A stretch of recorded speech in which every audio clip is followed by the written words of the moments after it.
tarde.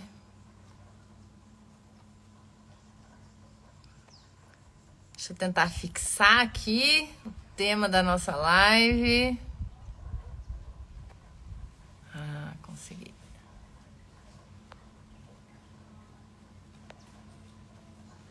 Sejam muito bem-vindos.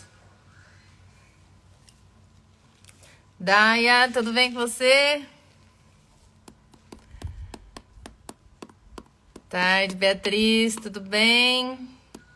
Cibele. Elizabeth, tudo bem? Um assunto necessário. Quem nunca ficou ressentido com alguém, que atire a primeira pedra. Quem nunca ficou magoado com alguém, que atire a primeira pedra. Tarde, Railda. Um ótimo domingo. Assunto importante e necessário para todos nós. A gente vai trazer alguns passos, né, sobre como sair do ressentimento, da mágoa. E para isso a gente precisa compreender alguns passos.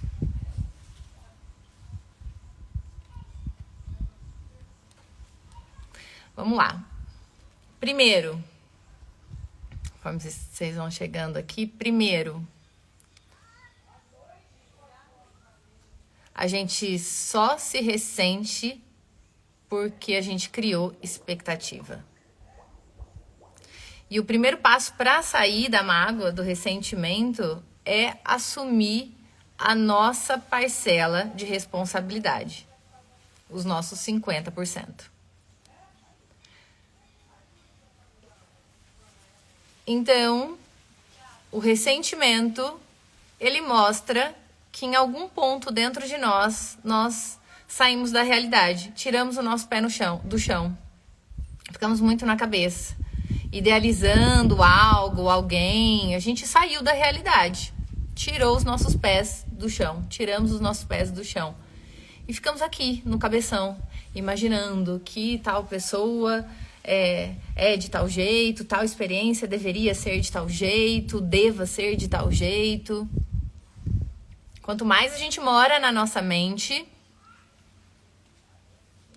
mais possibilidades para a gente se iludir e se frustrar a gente cria.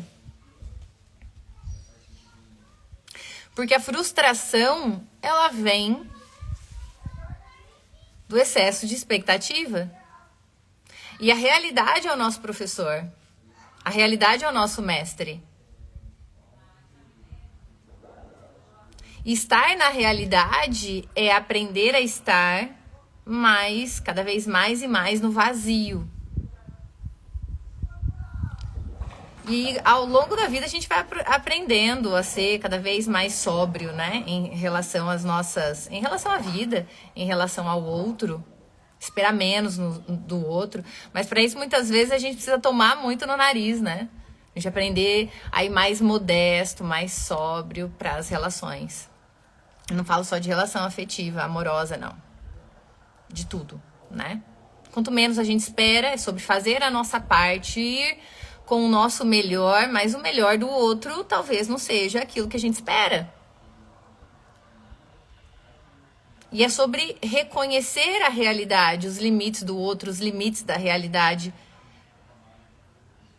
Porque é a realidade que ensina.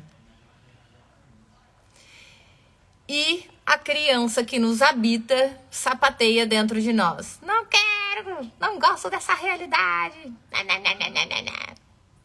Só que a realidade espiritual, que é cheia de aprendizados, né? O nosso mestre, no final de tudo, é ela que comanda tudo. E tudo tem o condão de ensinar algo para nós, para quem se coloca como aprendiz. Mas a criança dentro de nós não quer aprender, porque ela quer que a vida supra o umbigo dela. E aí a gente vai pra vida mais irritadiço, a gente vai pra vida mais tenso, mais magoado. E essas feridas, essas mágoas antigas, e quanto mais a gente acumula mágoas, mais a gente vai sangrar com alguém que não tem nada a ver com aquela mágoa. Por uma autonegligência.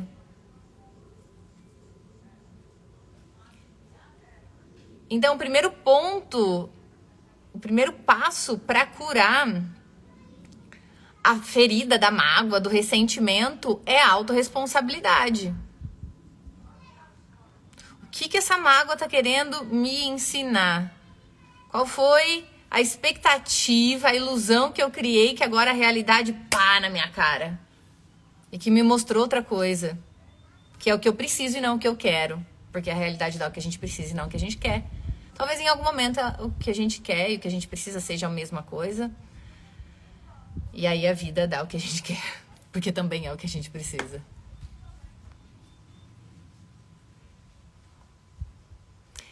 Mas então, o primeiro passo é a autorresponsabilidade.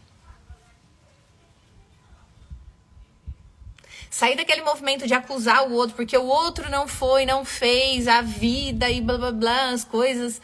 Senão a gente cada vez mais vai se tornar controlador, né? Achando que a gente tem algum controle sobre a realidade. A gente pode gerenciar a realidade, planejar a realidade, controlar a realidade. Não.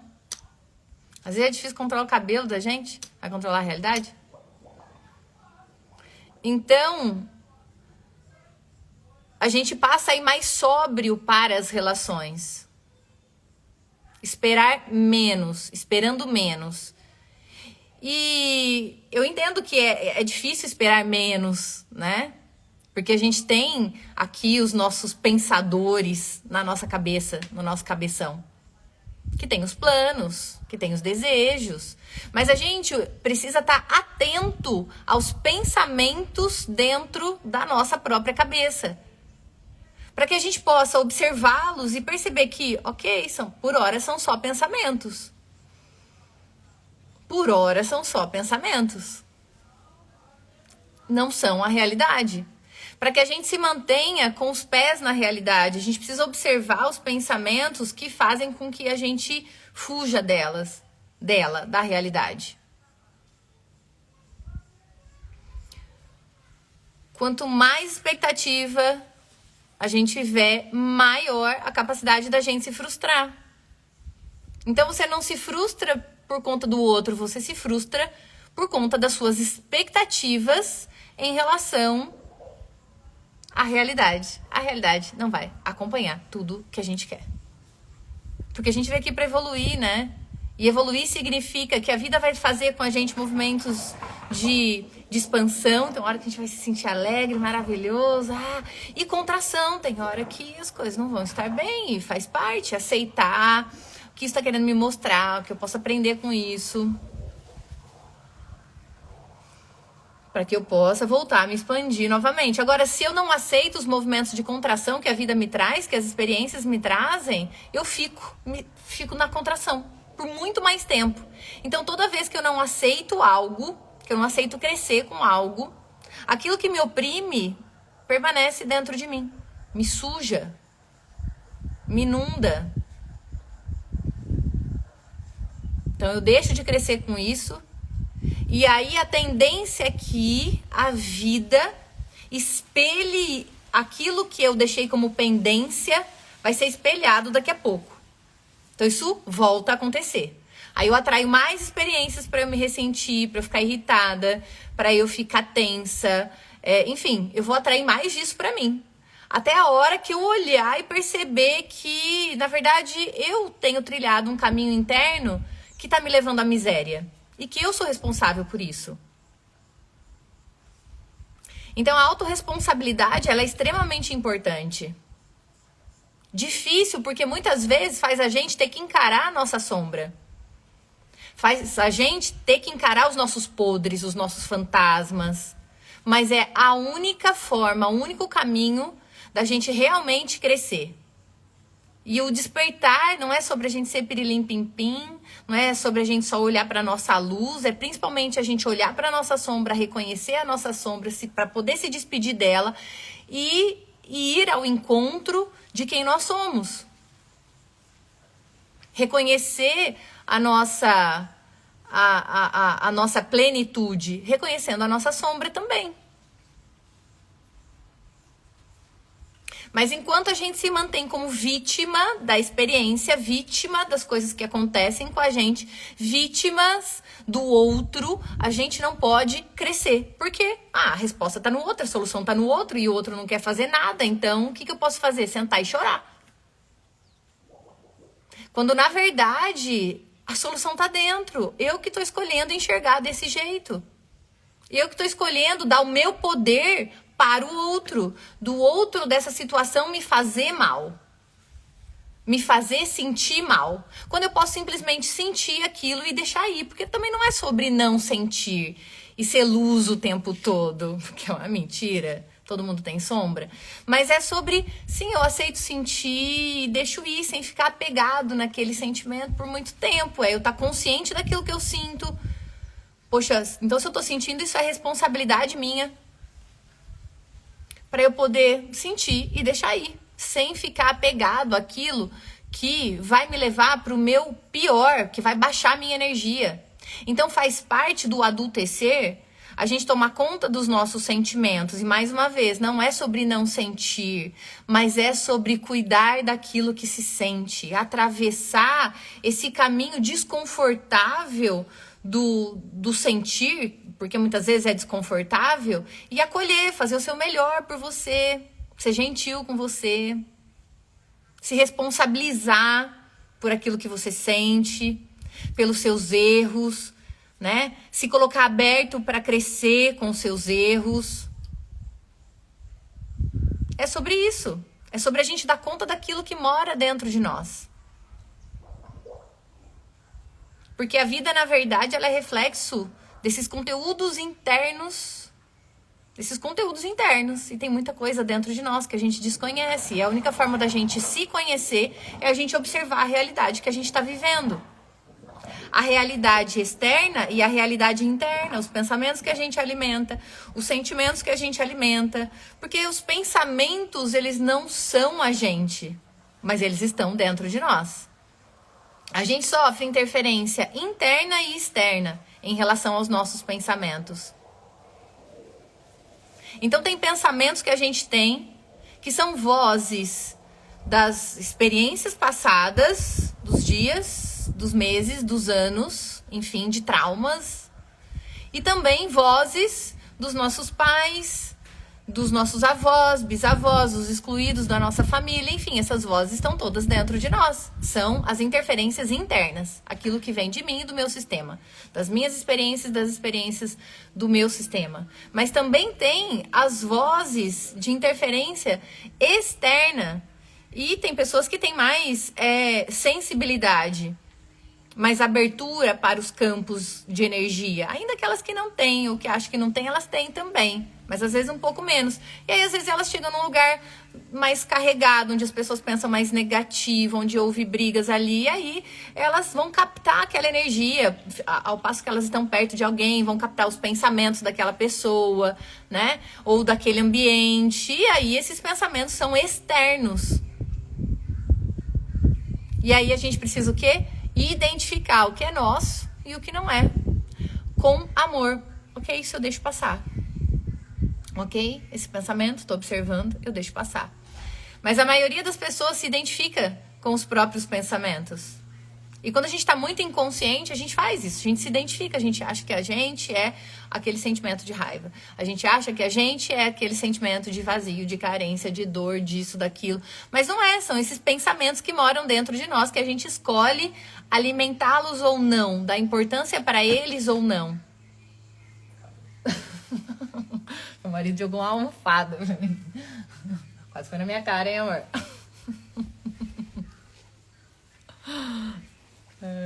Só pra não ficar com a bunda quadrada. Então, é sobre a gente observar o que mora dentro da gente. Pra gente poder escolher. Isso tem a ver lá com a separação do joio e do trigo, né? O que dentro de mim não faz sentido. Porque a gente fica meio doido quando a gente acha que todos os pensamentos que estão dentro de nós é a realidade. Só que existem inúmeras interferências, então, das nossas vivências, do nosso sistema familiar e também interferências externas.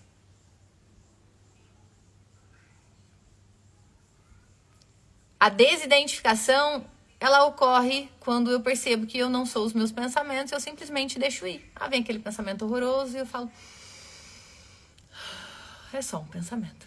E às vezes você vai ter que falar 1 milhão de vezes até ele realmente sair. Então, a gente está falando sobre sair do piloto automático. Que para trabalhar os nossos ressentimentos, as nossas mágoas, a gente precisa olhar com autorresponsabilidade para os sentimentos que a gente mastiga dentro de nós, para começar a soltar esses sentimentos.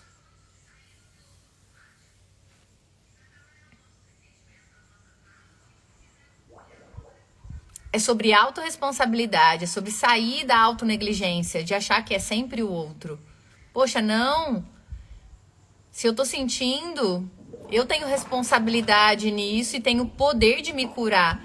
É sobre você resgatar o teu lado curador. Eu tenho poder de me curar. Eu tenho poder de acolher o que eu sinto, de trabalhar com isso, de fazer algo bom com isso que eu tô sentindo. E às vezes é um processo. Não ficar pronto da noite pro dia. Não é miojo, não ficar pronto em 3 minutos, mas é um processo onde você começa a olhar pra dentro e começa a separar o que é seu, o que não é, o que você quer, o que você não quer mais. E esse processo de se desapegar da própria miséria é um processo pro resto da vida.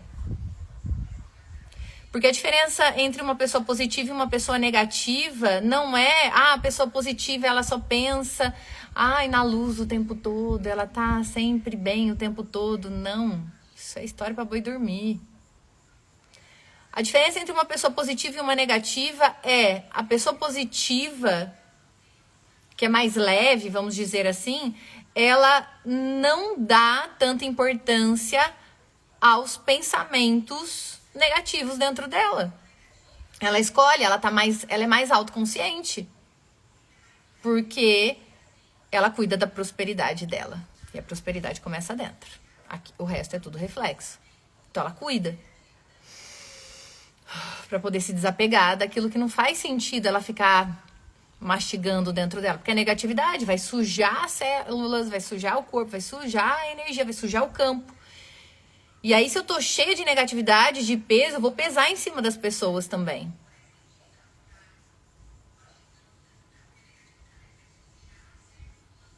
Então, a autorresponsabilidade é o caminho do adulto. É a gente parar de colocar nas costas dos outros o peso das nossas frustrações.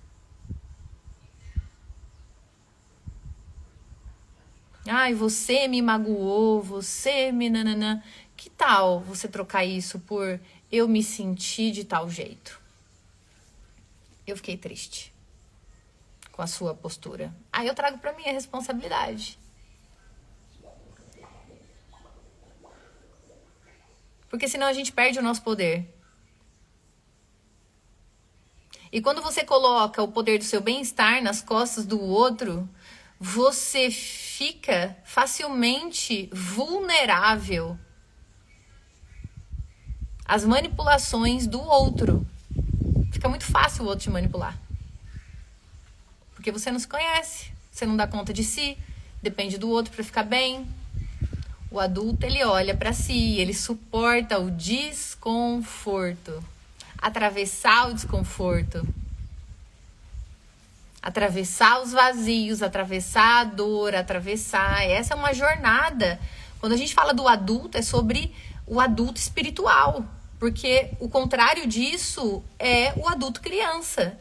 E nós somos os dois. E a gente precisa observar quando a gente está no adulto criança e quando a gente está no adulto espiritual, que é o adulto adulto, que é o adulto aprendiz da vida, o adulto aprendiz das experiências.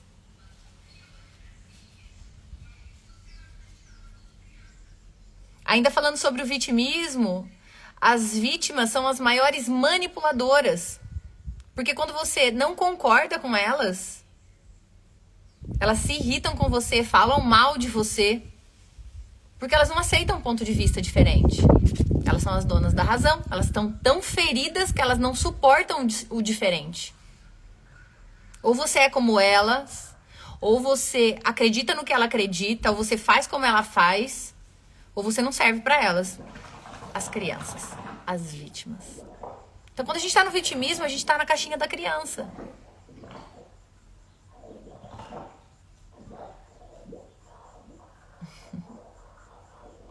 E é um grande exercício para todos nós, que num primeiro momento ele pede autoobservação e autorresponsabilidade. Então, tudo que eu sinto é responsabilidade minha? Sim, acolha.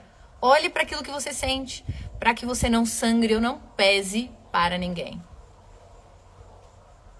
E a gente vai ter milhões de experiências, convites para que isso possa acontecer.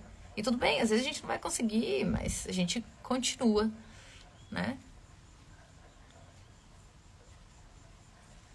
Então a mágoa, o ressentimento, ele na verdade mostra que nós tivemos uma expectativa, um sonho, um desejo.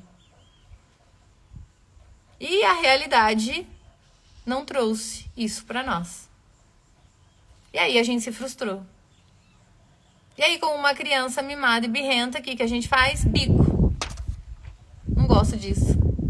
Ao invés de aprender com isso, ainda que com desconforto, com dor, com raiva, porque precisa atravessar as emoções. Então é sobre atravessar as emoções e não sobre ficar nelas, dramatizando. Porque ao passo que você também não se permite sentir, que você se finge de fortão, de fortuna, que nada aconteceu, você vai empurrando essas emoções, esses sentimentos não vistos pro seu cemitério de coisinhas. E aí mais tarde, alguém fez uma coisinha assim pra você que nem foi tão sério assim, o que você achou que fez, enfim, né? Não supriu a sua expectativa em algum ponto muito pequenininho, você vai lá e vomita em cima da pessoa, porque na verdade você já tá guardando mágoas há muito tempo, ressentimentos há muito tempo. E aí alguém que nem tem nada a ver com aquilo, nem você vai lá e pá, joga tudo no colo dela. E aí onde entra o efeito boicote. Acaba com uma relação que poderia ser muito boa, só porque o outro, sei lá, pisou um pouquinho na bola, algo normal. E aí, mas você trouxe todas as suas mágoas não resolvidas do seu passado e jogou nas costas da outra pessoa. Então, a autoobservação é a chave pra gente sair disso. A primeira chave. A segunda chave, autorresponsabilidade. Dentro dos relacionamentos amorosos, isso é muito comum. Principalmente no início do relacionamento, ou nos primeiros relacionamentos, nós temos a tendência de esperar muito do outro, né? Porque o início do relacionamento, ele envolve a paixão. E a paixão é o eu não vejo o outro. Eu vejo expectativas. Eu projeto algo que eu desejo no outro. Que tem a ver com as nossas memórias da primeira infância com a nossa mãe. Pelo desejo de unidade com a nossa mãe. O que a gente experimentou na fase intrauterina. Ali nós e a nossa mãe éramos um só. Nossa mãe era Deus para nós. E aí inconscientemente o nosso corpo passa a buscar a nossa mãe ao longo da vida. Então o Bert Hellinger ele traz isso, traz bastante esses assuntos, né, sobre amor e paixão, que na paixão nós estamos cegos ainda. Porque o nosso consciente enxerga a outra pessoa, mas o nosso inconsciente enxerga a nossa mãe. Às vezes o nosso pai também, mas 90% das vezes a mãe.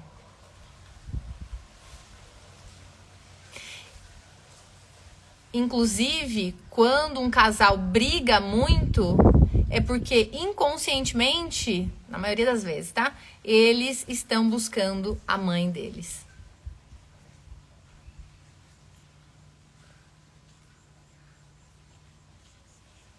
Deixa eu ver algumas perguntas aqui.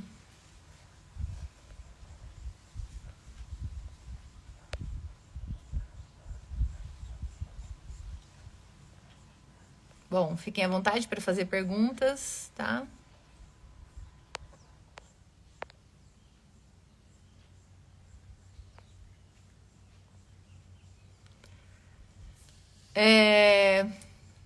Legal, sim, a gente passa por essas experiências.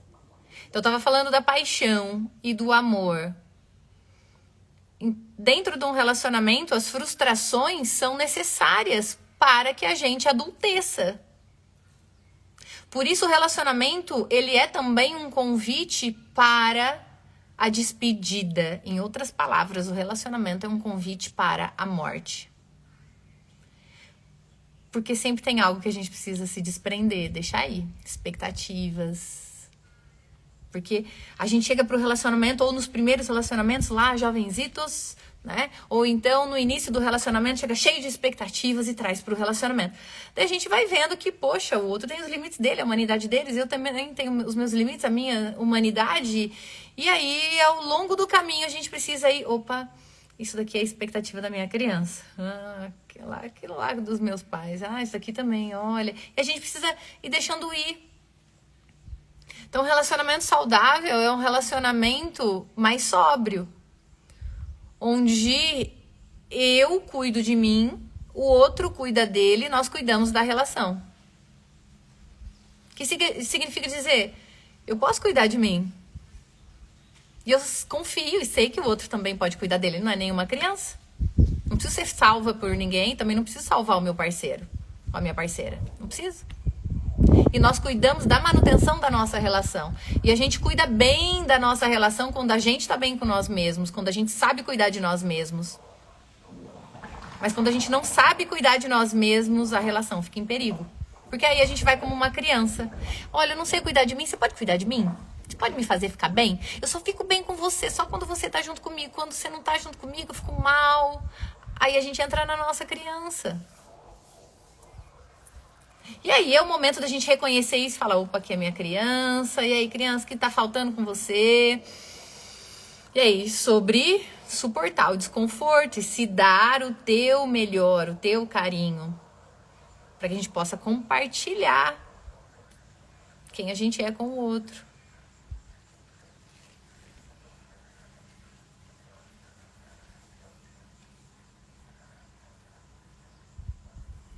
Minha namorada teve um pai ausente, foi trocado pelo ex-marido por uma jovem com metade da idade dela e já terminou comigo algumas vezes por achar que faria a mesma coisa.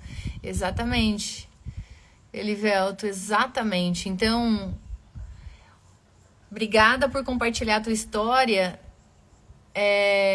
E ela tem tudo a ver com o que a gente está falando. As mágoas, principalmente as mágoas, ressentimentos que a gente tem em relação aos nossos pais, elas vão ser reeditadas para que essa consciência maior nos dê uma segunda chance para olhar para isso e acolher esse nosso euzinho que se sentiu abandonado, que se sentiu triste, que se sentiu, enfim, né, traído. A gente vai precisar acolher esses euzinhos dentro de nós.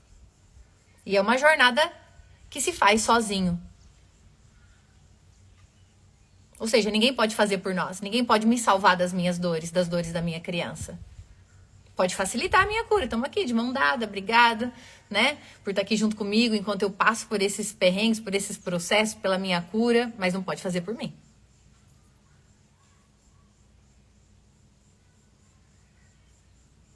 Não, tá tudo certo, Elivelto. Então, é sobre encarar a responsabilidade. Então, se isso tá acontecendo comigo, então, se o meu ex-marido me abandonou e eu tô com dificuldade para ficar nesse relacionamento, eu saio do relacionamento antes de ser abandonada, nesse caso, que o Elivelto compartilhou. Porque tem uma dor dentro de mim. Então, o que essa dificuldade, esse desconforto está tentando me mostrar? Olha, tem uma história lá do passado. Tem uma mágoa tem um euzinho dentro dela, uma mágoa, um ressentimento que quer ser visto, reconhecido, acolhido. E a jornada do adulto é sobre recolher esses euzinhos. Identificar e recolher esses euzinhos. Identificar e recolher esses euzinhos. E falando sobre esse processo de recolher esses euzinhos, vou ensinar um caminho para vocês dentro do nosso workshop no dia 3 de maio. Do nosso workshop em Yang, trazer mais sobre essas dinâmicas, né? Iniciar o nosso caminho de cura, né? De travessia da nossa criança para o nosso adulto, para trabalhar o nosso feminino.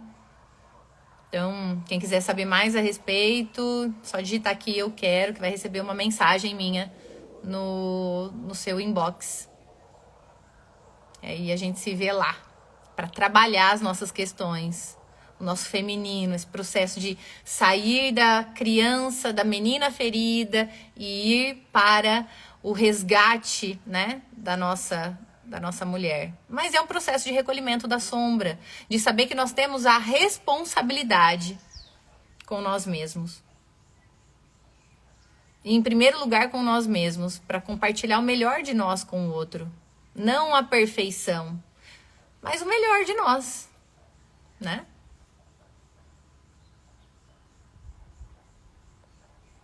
Quando a pessoa que te magoou, Gabi, falando aqui, quando a pessoa que te magoou não vem falar nada com você, como agir? Deixar passar ou falar com a pessoa? Gabi, essa pergunta é muito bacana, tá? A gente precisa observar qual é o grau de erro desse comportamento, tá? Porque às vezes são pequenos errinhos, tá? Tipo, dentro de uma relação, coisas que, poxa, eu não concordo, mas dá pra eu conviver com tudo isso. Daí, nesse ponto, também é um ato de amor, de indulgência, a gente deixar aí. A gente esquecer. Porque aí o outro se sente amado. Ele vai entender e se sente amado. E ele também vai fazer a mesma coisa. Isso abre possibilidades para ele fazer a mesma coisa. Tá?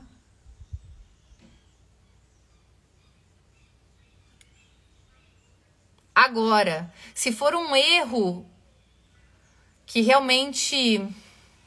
um erro sério, vamos colocar assim, tipo, sei lá, nem vou falar. Mas se for um erro sério, aí a conversa é outra.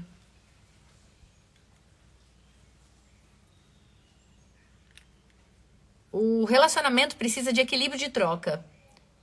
E quando o relacionamento ele vai crescer através das trocas positivas. E isso vai aprofundar cada vez mais o vínculo. Quando um começa a pisar na bola do outro, o outro começa a ficar ressentido, obviamente, né? E existem 2 passos para isso na relação de casal. Que é o troco ou a compensação. Vou trocar. A compensação ou o troco. Vamos colocar a compensação primeiro, que é... Então, se eu errei com alguém, se eu errei com meu marido, eu preciso ir lá e dizer pra ele, olha, sinto muito, como eu posso compensar isso que eu fiz, isso que eu falei? Ah, vamos sair pra jantar, vamos fazer tal coisa, então, nossa... Enfim, preciso compensar.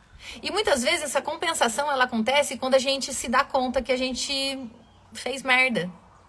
Nossa, sinto muito, nossa, falei sem pensar, nossa, isso daqui não tava num dia bom, e nananã. Muitas vezes isso já é suficiente para voltar ao equilíbrio de troca. Para equilibrar a troca na relação. Para que já é suficiente para compensar aquele erro. Porque é coisinha pequenininha.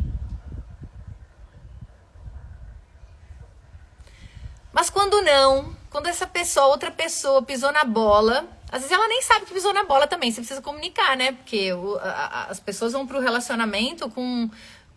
elas chegam com um sistema de valores, muitas vezes, muito diferentes, né?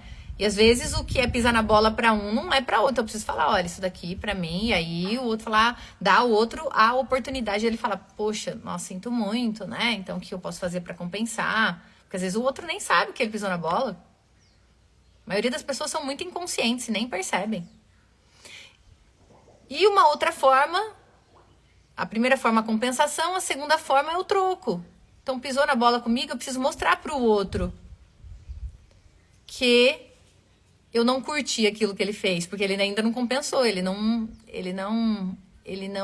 assumiu a parte dele. E é o que na sistêmica o Bert Hellinger chama de troco. E o troco, ele é necessário para que o relacionamento volte a fluir de um jeito equilibrado. Porque se você não compensa ou não dá o troco e desculpa tudo na relação, você está mostrando para o outro que ele pode continuar pisando na bola e que tá tudo bem. Então, eu aceito. Aquilo que você aceita diz muito sobre você e o outro vai continuar fazendo. Então, o troco é pra gente resgatar a nossa necessidade, porque é instintiva a necessidade de se vingar. É instinto.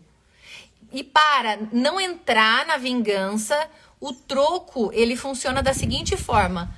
O outro me ofendeu, eu ofendo um pouco menos.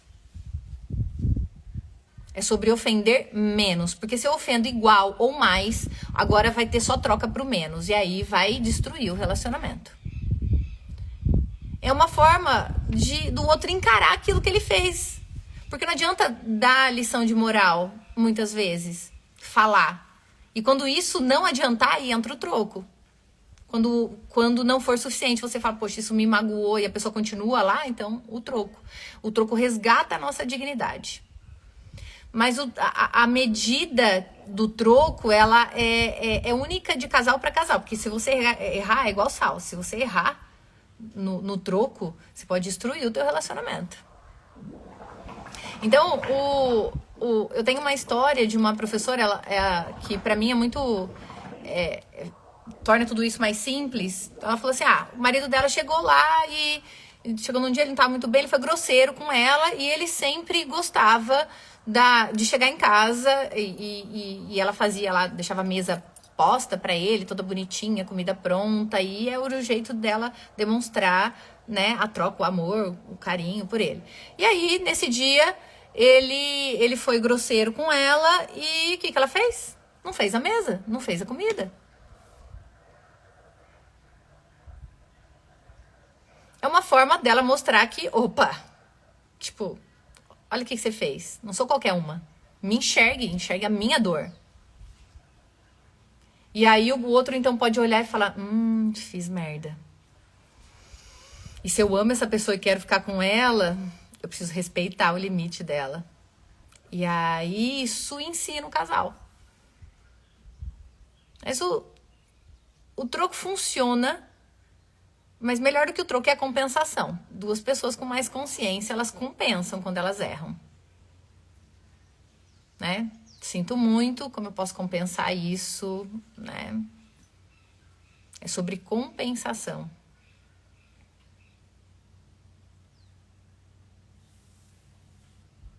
Ô, Cris, eu não entendi o que você falou. Ressentimento das amantes que estão a serviço do sistema, como honrar. Tipo, se seu parceiro tem uma amante e elas estão a serviço de outras mulheres que foram amantes dentro do teu sistema? É isso? Meu marido que já zoando. Aqui em casa quem cozinha é ele. Cozinha bem ainda. Nem me atrevo. Eu lavo a louça. Troca, né? Equilíbrio de troca. Então, claro, dialogar é a melhor forma. No entanto, muitas vezes, quando se trata do troco, que é um assunto bem polêmico dentro da sistêmica, tá? Mas é sobre um instinto mesmo. Quando a gente se sente ferido, a gente tem vontade de ferir essa pessoa. E para não se vingar, o troco é um bom caminho, que é eu ofendo um pouco menos.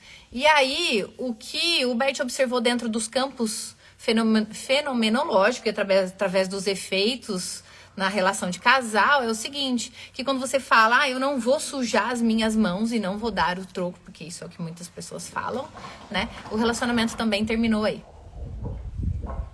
Porque um santo e um pecador não se comunicam. 2 pecadores se comunicam. Então você vai precisar sujar sua mão se você quiser se relacionar.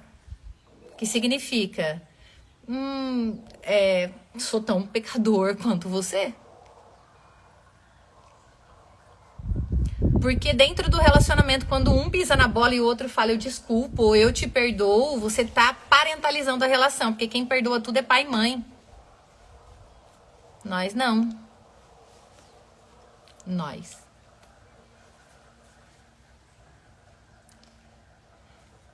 Pai e mãe perdoa tudo, porque o vínculo é pro resto da vida. Quando você perdoa o outro, você tá se colocando no lugar de Deus. Ao lado de Deus. Não é sobre perdão, é sobre deixar com o outro, é sobre compreender algo. Não é sobre perdoar, é sobre compreender que você também tem a sua parte aí, algo pra você aprender com essa situação, com essa dor. E deixar o outro com os efeitos da postura dele. Porque quando você perdoa alguém, você tá falando pra essa pessoa, olha o que chega pra essa pessoa. Que ela quer se eximir da culpa, ela não quer carregar o peso da culpa. Então você tá tirando dela a culpa que é necessária pra ela aprender com essa situação. Senão ela nunca vai aprender. Se você fica desculpando, essa pessoa nunca vai aprender. Porque ela fala, ufa, ela me perdoou. Tirou a culpa que eu tava sentindo. Beleza, ela vai continuar errando com você. Porque ela não vai assumir, né? Não vai colocar o dela na reta. O preço das escolhas que ela fez. Isso é o que acontece com muitos relacionamentos onde existe traição, por exemplo. Ou onde existe maus tratos, a pessoa vai perdoando. Ah, eu te perdoo, eu desculpo. E o outro vai continuar te tratando do jeito que ele te trata. Porque você não se posiciona como uma mulher, se posiciona como uma criança. Ah, eu te desculpo. Então, enquanto você desculpa alguém, você fica lá como a Madre Teresa de Calcutá, né? Na sua arrogância de, eu não erro, só o outro erra. Beleza, parentou a relação, criou a hierarquia, né?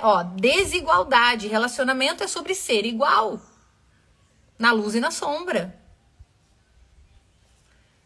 Criou hierarquia, já não se comunica mais.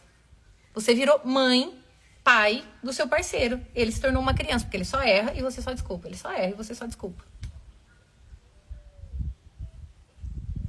Então entenda que tudo depende, é uma arte. Alguns errinhos eu posso falar, beleza, faz parte da sombra do outro, posso conviver com isso e ser indulgente.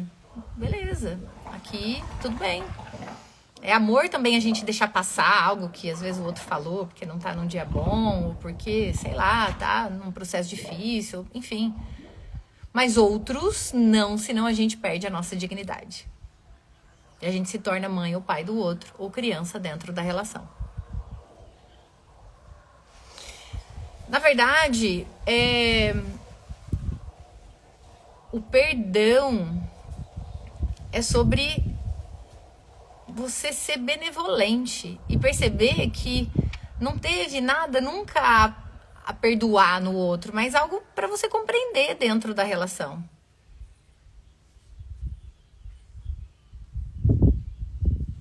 Porque, então, quando eu falo eu perdoo você, eu tô criando hierarquia dentro de uma relação que não pode ter hierarquia, porque precisa de igualdade. O relacionamento só funciona na igualdade para manter o equilíbrio de troca.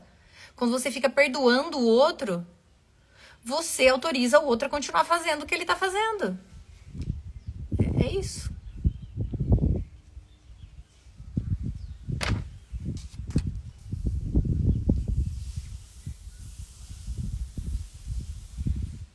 Então, quando fala sobre perdão, dentro dessa visão que parte minha atraiu isso? Que parte minha precisa aprender algo com isso? Porque daí eu compreendo e me apazigo com isso.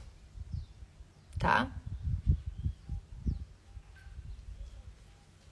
Aí entra a autorresponsabilidade, porque aquele que perdoa, ele joga tudo nas costas do outro, ele fala, você errou, olha como você é pequeno, infantil, imaturo. E aí transforma o outro como criança dentro da relação, acabou o relacionamento.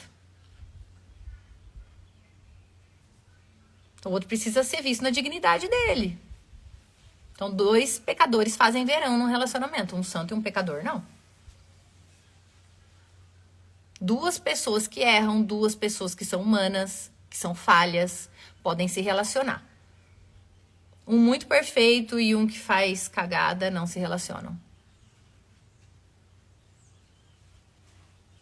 Tá? E aí você vê se faz sentido pra você. Tá?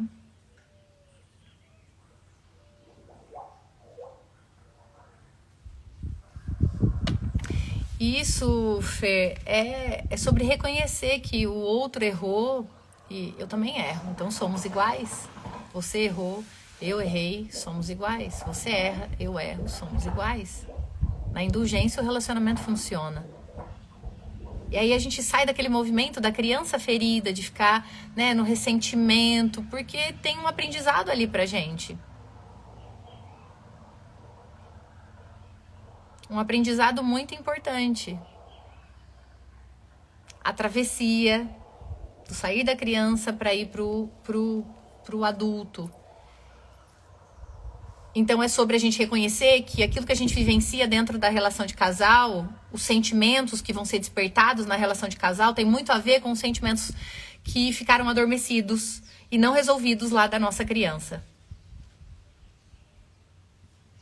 Aquilo que a gente não curou na nossa relação com os nossos pais vai ser reeditado nos nossos relacionamentos ou com os nossos filhos.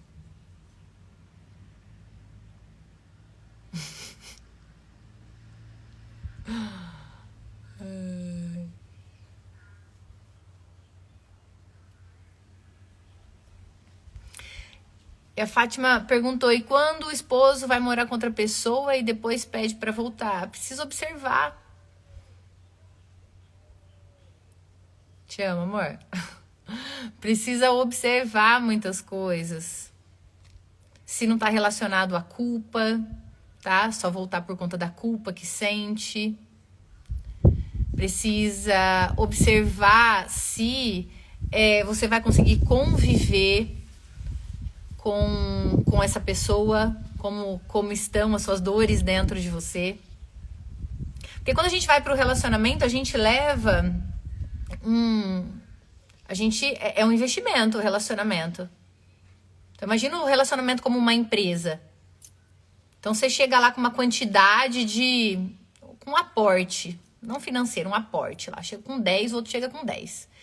E se a pessoa só erra, só pisa na bola, ou se então ela fez algo que me maculou profundamente, maculou o relacionamento, ou seja, ela tirou muito do caixa dessa empresa, o que você acha que vai dar certo? Ela já estourou o caixa dela. Mas isso é mais algo pro sentir, entende? Será que eu vou conseguir conviver com essa pessoa de novo? Lembra que relacionamento é equilíbrio de troca? E que o amor não basta, não é suficiente para manter um casal junto? Se ambos não souberem como equilibrar as trocas, o relacionamento não funciona, ele não vai durar. Então, se essa pessoa já ferrou muito com o caixa dessa empresa, aí cabe a você observar. Se vai conseguir ter um relacionamento com alguém que tá deficitário, com um aporte deficitário dentro dessa empresa relacionamento. Então por isso a gente precisa cuidar das nossas posturas. E como que a gente cuida das nossas posturas no relacionamento? Com pequenos gestos. Então quando um casal quer se aproximar, o que ele precisa? De pequenos gestos. Não é no muito. Porque no muito, daqui a pouco a gente esquece, tem mais coisa pra fazer, são nos pequenos gestos. Todos os dias, nos pequenos gestos. Cuidar disso, todos os dias.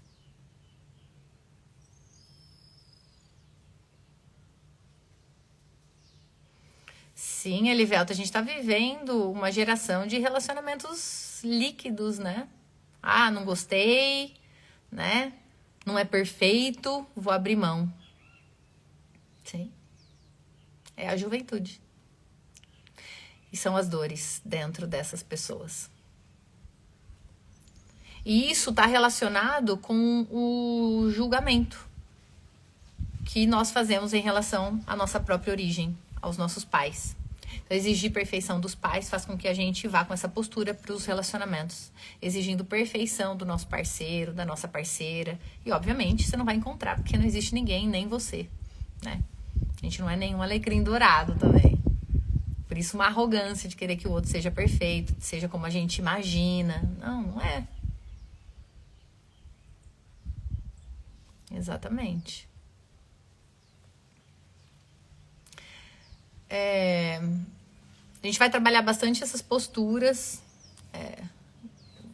Meu convite especial aqui para vocês. A gente vai trabalhar bastante essas posturas de relacionamento tóxico dentro lá do nosso workshop em Yang no dia 3 de maio. Quem sentir esse chamado, a gente vai estar junto lá com uma super produção, com o campo lá de constelação, explicando as dinâmicas sistêmicas, as posturas que nos levam aos relacionamentos tóxicos, né? Qual é o movimento para começar, iniciar nossa trajetória para sair desses movimentos, né? O valor do workshop é R$ 97.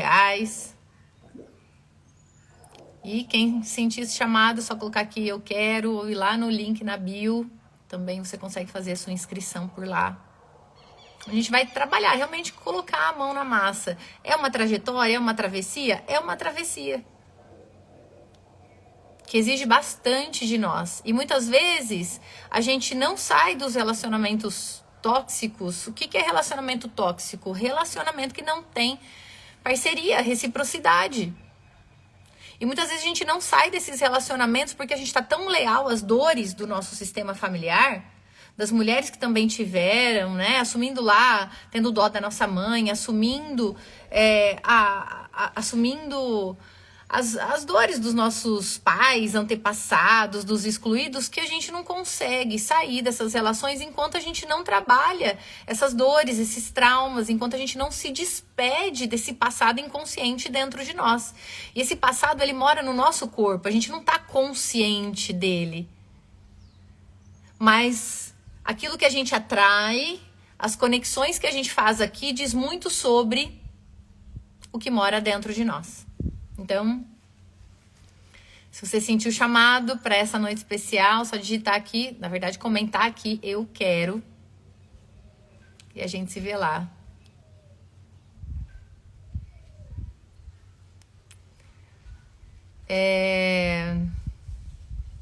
Alguém tem alguma pergunta para me fazer? Fer, obrigada pelo carinho. Obrigada mesmo.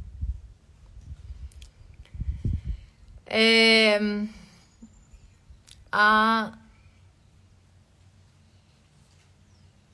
Nayara, e quando erramos no caixa, sabemos da nossa parcela de responsabilidade, mas sabe que o erro não se apaga. Como compensar isso?